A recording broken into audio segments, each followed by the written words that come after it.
maybe I should talk a little bit about myself. Single mother, we lived in chicken feed flats. They were designed by the government, basically a couple of rooms, lounge room, kitchen, dining room all together, etc. All the way up the street, 181 units, voila, here you go, single mother, out of the way, thank you very much. That's where I grew up, okay? A estate designed to be out of the way, nowhere near the city, 8 buses a day, that's how it was designed, right? Like you, your mum had a value in education. She had a value in supporting you, and my mum did the same for me. But I made choices. Not necessarily good choices, but they were my choices. And this is where we come back to the homeless. A lot of the homeless have decisions to make. There is mental illness, there is drugs, alcohol, family conflicts. All of these things combine to put pressure on them. Because what are they? Human.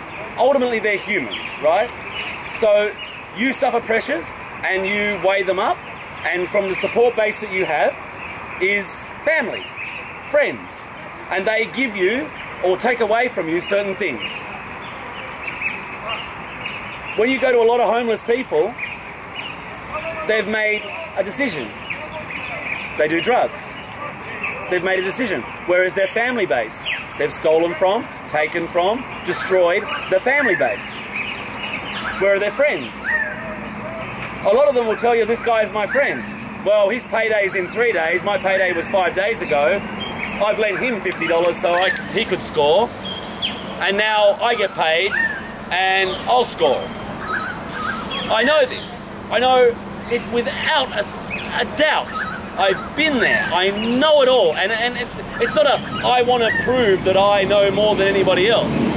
You talk about services, there are hundreds and hundreds of services. I think the last figure was about $600 million in this nation spent on feeding the homeless.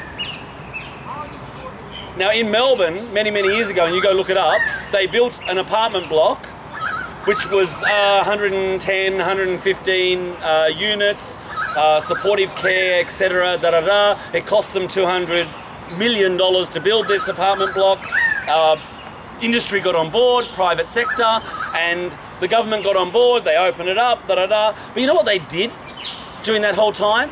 Before it opened, they went out and they selected people that they thought that could be successful. So when they made their little movies, when they opened everything, the different individuals that were placed there were to be successful. Now if you go and look at that place, no one talks about it now, and why not? Because they had less than a 30% success rate. Single mothers, drug addicts, etc. All of them, I want to excuse my language right now, they fucked up. They made decisions that put them against the law, against their friends, against their family, against community services. Now, you can go down to Woolloomooloo, and they've been running a campaign where the actual housing department, right, is set up a store. It's cost them about $8,000 a day to run this store. And I guarantee if you go and look at the Freedom Information over the next couple of months, you will see what they have spent in their, what they call their winter campaign, to make people realise that they are supporting the homeless, right?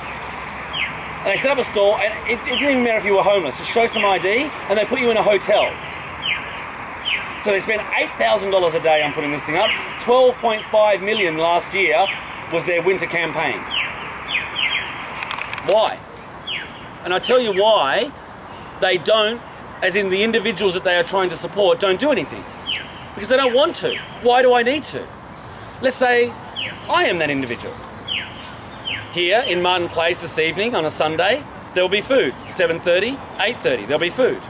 Down in Woolloomooloo, at 5 o'clock, will be food. At 6:30, there are the NRL All-Stars coming. Okay? There'll be food. On Saturday night, there was food in Woolloomooloo to there, to Ward Park, all the way over at St Vincent's. There were 6 different people feeding the homeless. But they're not foodless. And this is my main argument to talk to you, is they're not foodless. There is mental health out there for them. There is a whole range of different services that want to give them the hand up, or the lifting, or the, how do you explain it? The, I can help you, I can give you something, I can make you somebody, but it's up to you. You have the support from your family.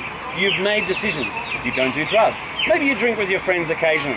I don't know. But at the end of the day, you make decisions as an individual.